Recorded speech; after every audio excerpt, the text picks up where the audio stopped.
Let's say you're all alone in a parking lot listening to the radio and all of a sudden the battery dies.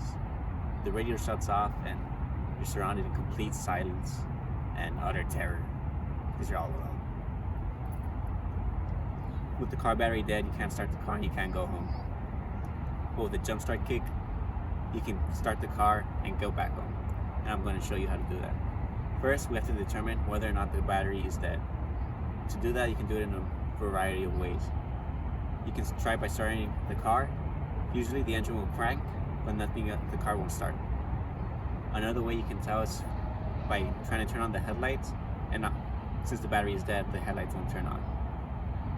And finally, you could also try to use your power windows and they won't work as well. Next, you would have to connect the battery. And in order to connect the battery, we would first want to make sure that the car is completely off and your jump kit is also off. Next, we would want to locate the battery, which is usually under the hood next to the engine. And if the car battery is in the back of the car, you could just use the terminals often placed in the front of the hood for jump starts in times like these. After you locate the battery, you connect the cables. The red cable is usually is always positive, and you'll connect that to the positive part of the terminal of the battery. The negative part of your jump start kit will be connected to a piece of metal, and the piece of metal can be found anywhere in the engine. In my car, I will be using a stud, which will be demonstrated later. After you connect the jump start to the battery, you would just have to turn on the jump start on for about 30 seconds to a minute, and then turn on the car using the ignition switch.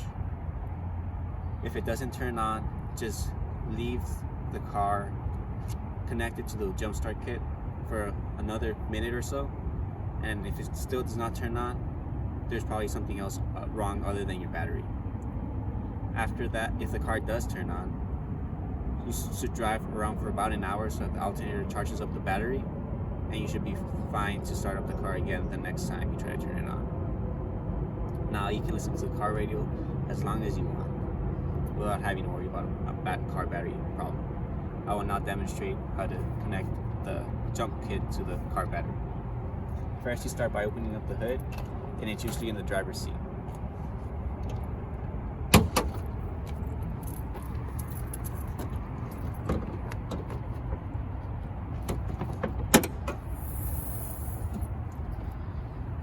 This right here isn't the battery's in the back, but this is the terminals where you can connect the jump kit. And right here is the positive terminal. You just need to reveal it. This is just a safety thing. This right here is the jump kit. This is the positive and this is the negative cable. Right here's the off switch. And as you can see, it's off, and we want to make sure it's off, and my keys are right here, ensuring that the car is off as well. A lot of jump kits have different features. This right here tells you how much battery it has, and this light will go off if you have a bad connection and prevents you from ruining your battery. We'll go ahead and connect it to the car now. It's positive to positive,